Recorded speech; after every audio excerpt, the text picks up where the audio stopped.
up, guys? I'm LP. Welcome to another episode of Shoot from North. Tonight we're going to talk about WrestleMania, of course. WrestleMania was 2 days ago now, WrestleMania 24. On paper, as I'm sure you saw in my preview, I did not think it would look like a very good card at all. I thought that maybe 3, maybe 4 matches top stood out. I've got to say that on Sunday night and yesterday, your man Mark P was forced to eat a fair amount of humble pie because I watched it on Sunday night and I watched it again yesterday and thought, wow, that was a good show.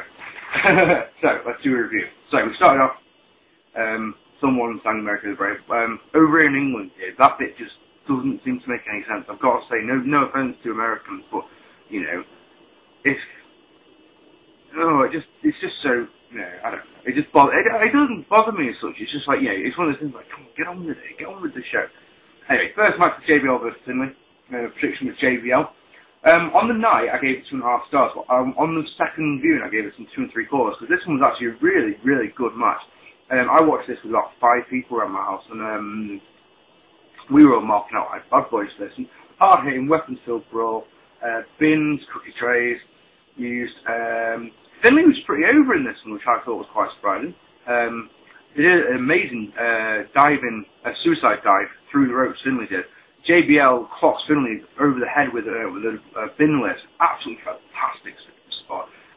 Loads of shots, but all in, like, literally was a lot of weapon shots in this one. JBL was driven to a table, but close time of health got the 3/4 JBL. Yeah, 2 3/4 I gave this one. It was a really good opener. Next was the Money in the Bank ladder match. Does anyone else spot? I don't know if it was the TNA plane, but I certainly spotted a plane fly over in the first couple of minutes with a banner attached to it. I couldn't see what the banner said, but I heard all these rumours about a TNA plane. You know, I was actually physically looking out for them before it went dark. You know, by the time it went dark, it would have been pointless. I knew that if TNA were going to pull something like this, it was going to come in the first couple of matches. You know. Anyway, this was superb. I mean, remember what I was saying about the Money in the Bank matches, yeah?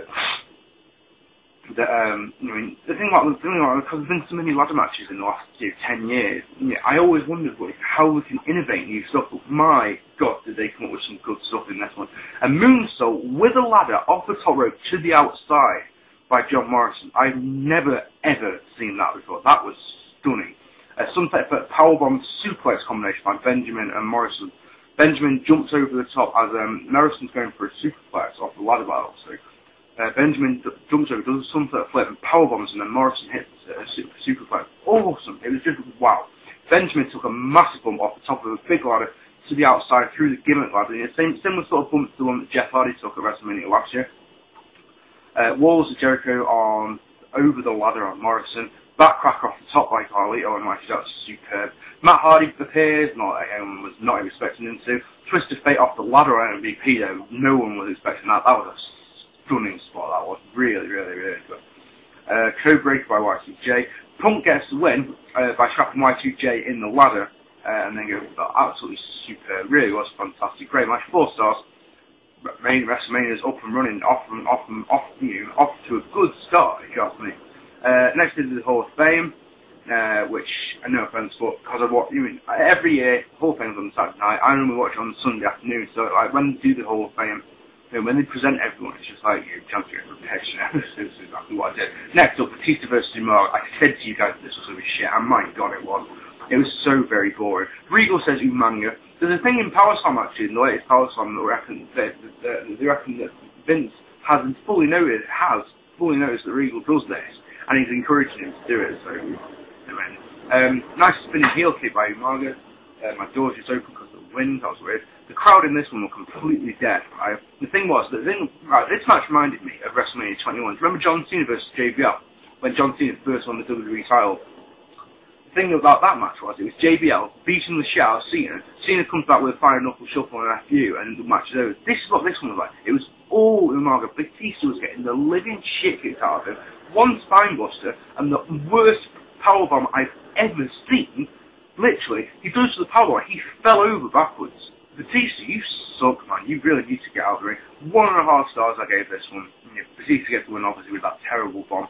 Next, after Kane had won the Battle Royale, which I'm sure I predicted, it was Kane versus Chavo. Chavo comes out first. He's all giving it some like, come on, come on, come on. Kane's music hits. Kane comes out to the other side. So he's behind Chavo. Chavo turns around and gets choked onto the pin. Now, On the night, I gave this one half a star for the comedy value.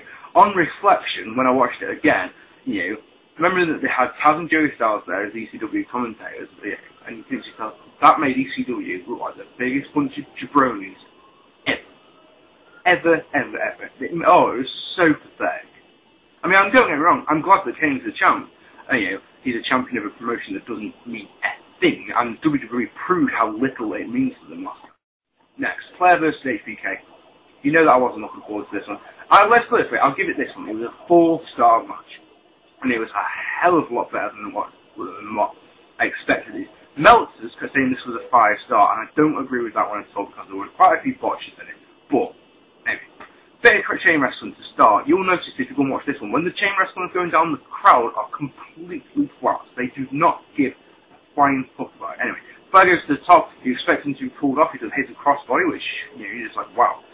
HBK then hits a moonsault off the ropes to the outside. He's meant to be going through the table. He lands about there on the edge of the table. Now that's got to hurt. That really has got to hurt.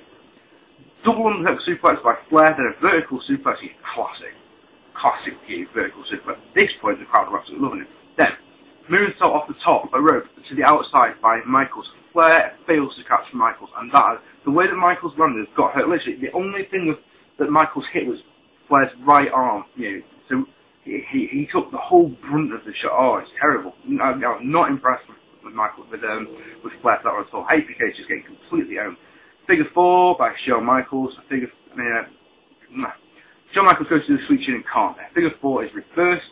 Nice roll through figure 4. That was nice. They did the figure 4. He tries to roll over it, and then Flair continued and locks on again.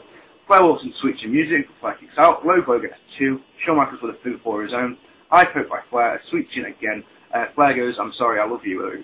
Michael, God damn! Michael says, "I'm sorry, I love you," and that hits the switch in music. The thing about this match, originally on the night I gave it 3 stars. On the second viewing, I give it 4, simply because the psychology in this one was fucking perfect. The botches, though, they take the point off for it. If you don't agree with that, I'm sure you don't. I'm sure that probably every reviewer out there thought that it was 5 stars, but for me, it's 4. Women's match, I wouldn't have had. This is what I did when the women's match was on. I got up, I went on a piss, went to a fridge and got a beer, I came back, I rolled a joint, I smoked the joint, and then I continued with the pay-per-view. I've been told it was a half-star match, but I literally didn't watch a single second of it. I don't give a fuck that Snoop Dogg was involved. I couldn't give a fuck. Next, WWE title. I was very surprised that this was on at this point, but Shawn Michaels, I've got to stop smoking so much crap. Triple H vs Cena vs Orton. Prediction was Triple H. Could not believe it when Orton retained. Really couldn't. Brawling to start. Cena attempts double FU. Nice crossbody by Orton. Nice double DDT on Cena and Triple H, also by Orton. RKO reverse on Triple H. That was amazing. He went for the RKO and Cena just launched it on Triple H. That was real nice. Top rope famously by Cena. Never seen him pull that one out before. Triple H walks over Orton's leg, so you know what's coming there. RKO on Triple H out of nowhere. An STF by Cena. Like I say, Triple H rocks on the engine deathlock. You can tell it was coming when he was working over the leg. FTF again by Cena. Triple H locks on a crossface. That was incredible. And he really looked like he was cranking it on as well, just like Ben White used to do.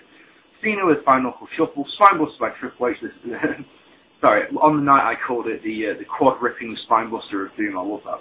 Pedigree gets 2. Orton pushes Triple H off and hits and literally doesn't do anything. Just pushes Triple H off, goes to the cover and wins.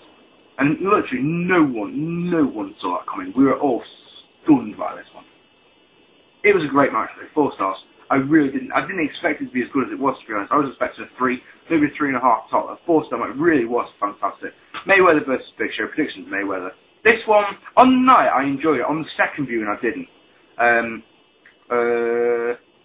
Because there really wasn't a great deal going on in the ring. If you actually watch it, there's more excitement comes when Show starts battering Mayweather's bitches, who are obviously heroes. They're trainees, maybe the ones who took the bumps. One got a chokeslam, for example. One got whacked off the apron.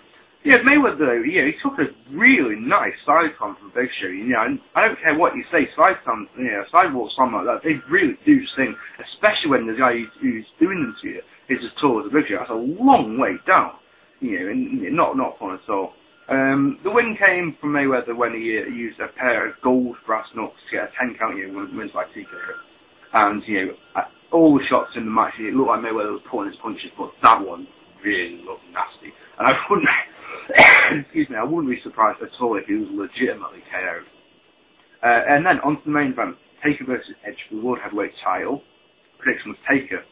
And this one was an interesting match. It was, again, a nice, solid 4-star match, but I think they were given too much time. They were given like half an hour. If it was me, I personally would give them 20 minutes because the crowd lost interest after about 5 minutes, and they didn't get the interest back again for about another 5 minutes after that. So, like I say, I think this one went personally too long. But we got to see some classic stuff. Drop kicks outside by Edge, diving clothesline by Taker, old school reverse numerous times. We got a back suplex though. The classic. After Taker hit his classic tope, absolutely awesome. Every time he does it, you can't believe a man of his size can do that. Good back suplex on the barricade, that was really nice. Like I say, it gets quite boring. Snake Eyes followed by a drop kick by Edge. Chokeslam countered into execution. Chokeslam gets 2. Old school reversed again. Superplex by Edge. Last Ride countered into a net breaker. Last Ride gets 2. Tombstone attempt. Old school connects. Then we get a ref bump and Edge hits a Christian style reverse DDT. That was nice. Edge using the camera. Undertaker hits the Tombstone. That was because no bloody ref. A new rep. God, you should have seen how far Charles Robinson had to run down from the entrance to the ring. And he fucking legged it. He looked like the fucking Ultimate Warrior as he was running down to the ring. You only get 2 chokeslam. Oh, that's what it was actually. I can't read my own fucking right. That's not a chokeslam. So I don't even know what I said. Spear gets 2. Spear, but then a triangle. Goes for another spear. Triangle choke. Edge taps Undertaker wins. Undertaker is the only World Heavyweight Champion. That was WrestleMania. Personally, thought it was fantastic. Absolutely fantastic show. Really, really, really enjoyable. And I am, it's one of those shows that I've seen it twice now. I'm looking forward to watching it again. Wicked. I've been Mark P. Thank you very, very much for watching, and I'll see you.